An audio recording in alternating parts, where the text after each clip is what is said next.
Assalamualaikum warahmatullahi wabarakatuh.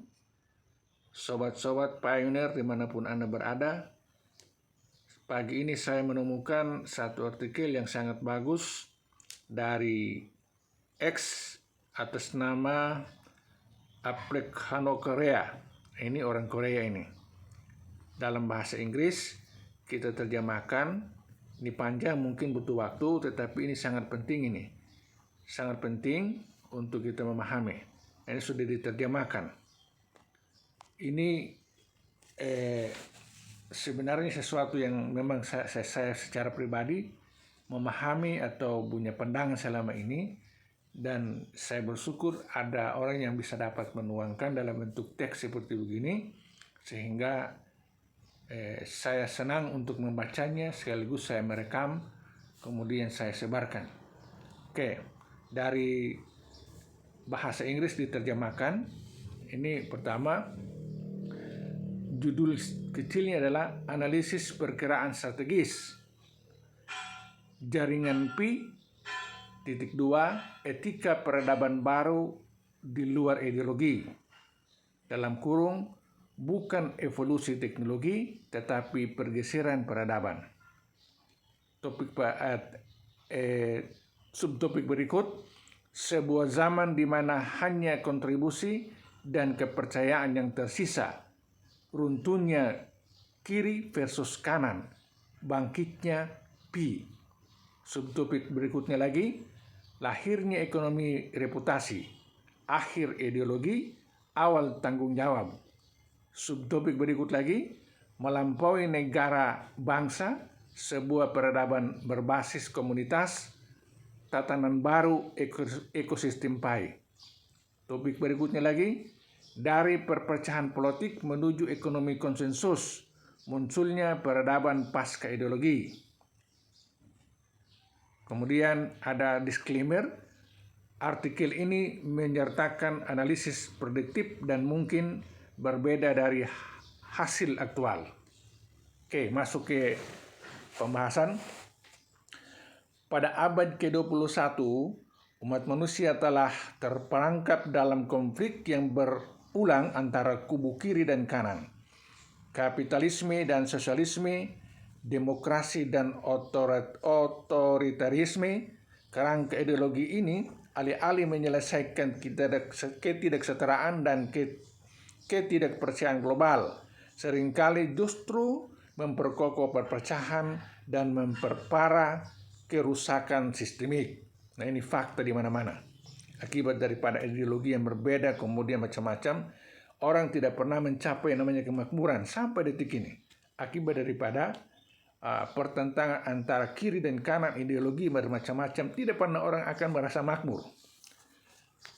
Lanjut, kini Grand Open Mainnet dari jaringan Pi menandakan lebih dari sekedar kematangan proyek blockchain.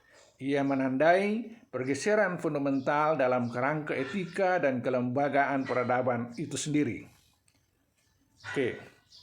1. Runtuhnya ideologi melalui sistem berbasis kontribusi. Dalam ekosistem PAI, kekuasaan tidak dipilih atau dibenarkan oleh ideologi.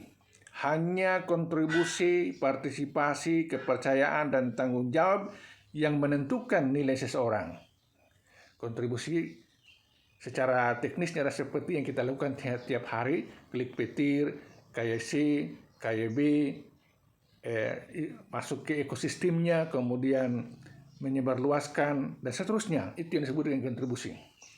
Apa yang selama ini diperjuangkan kaum progresif, distribusi yang adil, kini diotomatisasi melalui kontrak pintar. Nah, itu jadi kontrak pintar daripada Pi Network itu dapat mewujudkan apa yang sebenarnya diperjuangkan oleh berbagai ideologi selama ini.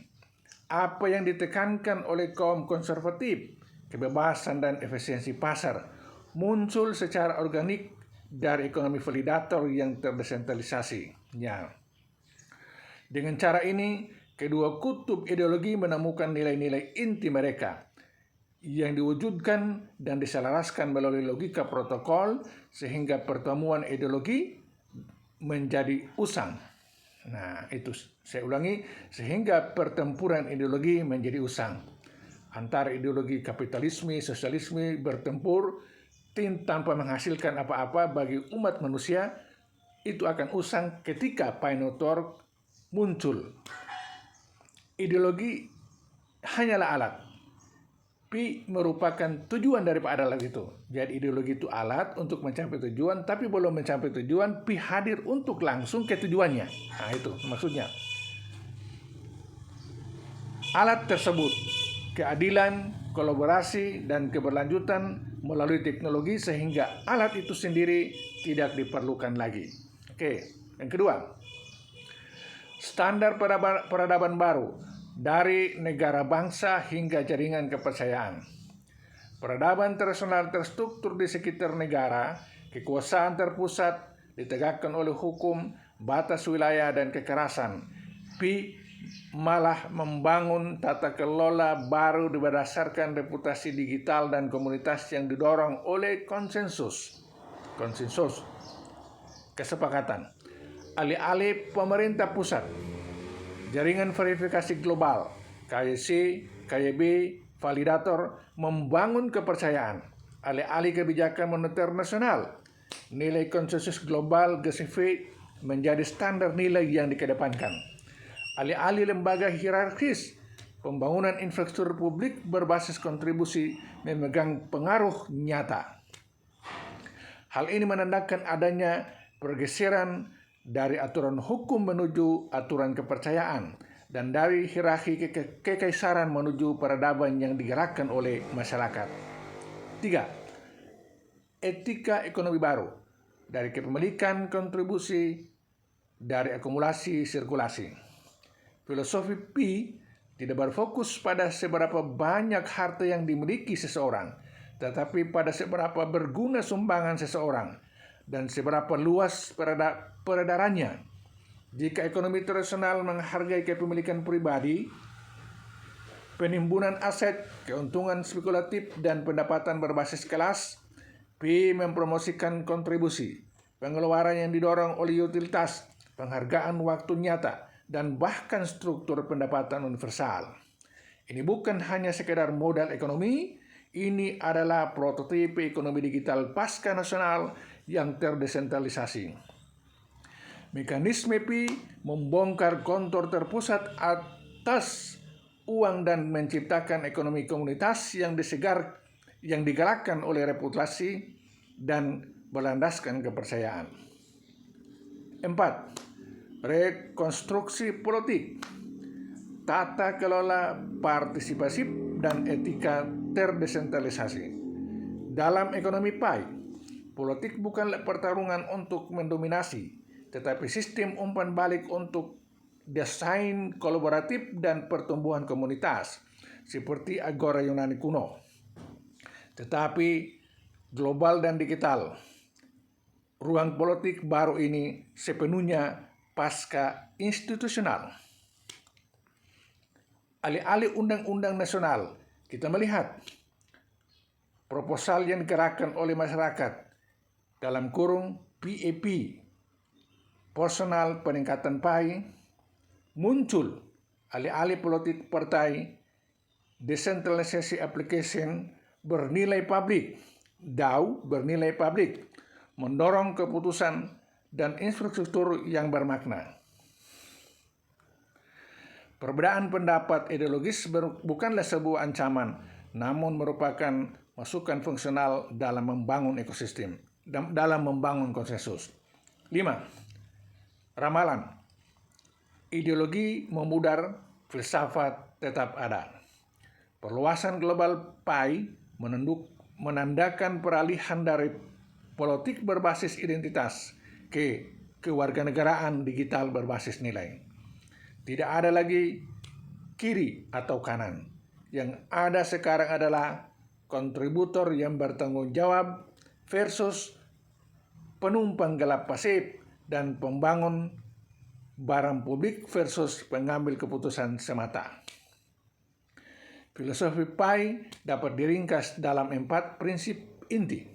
1. Kepercayaan melalui transparansi. Kepercayaan tercipta melalui kontrak yang terlihat dan tidak dapat diubah. 2. Kekayaan melalui utilitas, nilai lahir melalui kegunaan dan pertukaran layanan.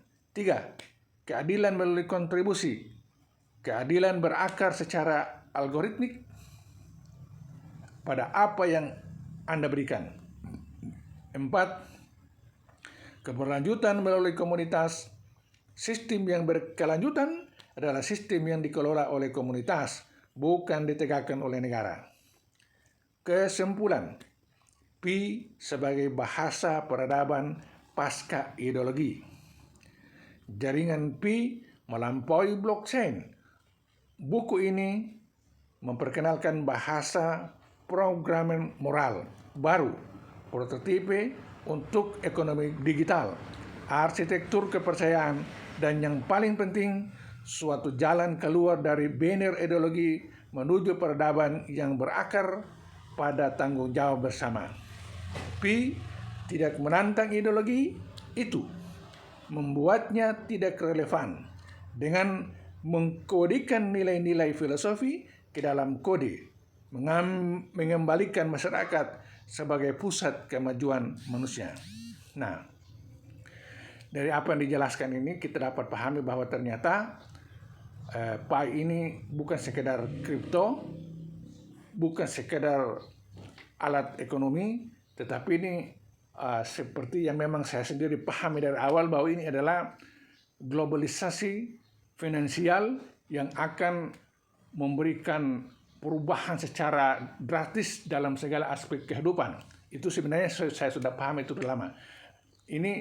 Inilah yang membuat proyek Pi Network ini berjalan dengan waktu yang sudah cukup kita rasakan lamanya, yaitu 5-6 tahun, bahkan sudah masuk tahun ke-7. Ini harus kita pahami secara bersama-sama dan kita dukung supaya cita-cita besar daripada proyek ini bisa dapat terlaksana dengan baik. Terutama kita yang sudah terlanjur masuk, bergabung, menjadi pionir. Oke, demikian apa yang saya sampaikan pada kesempatan ini. Saya ucapkan terima kasih. Assalamualaikum warahmatullahi wabarakatuh.